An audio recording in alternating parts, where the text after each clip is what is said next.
చూడని ఇంత హాయిని మరిచిపోదు మనసు.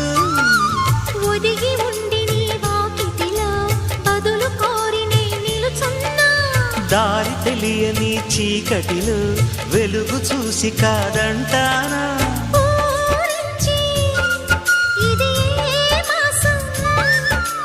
ప్రేమించే ప్రతి గుండెను అందెల సందడి చేసే హేమంతం ఇది. మన సొంతం అయ్యింది. కిలకిల నవ్వే కోయిల కోసం వచ్చింది మధుమాసం.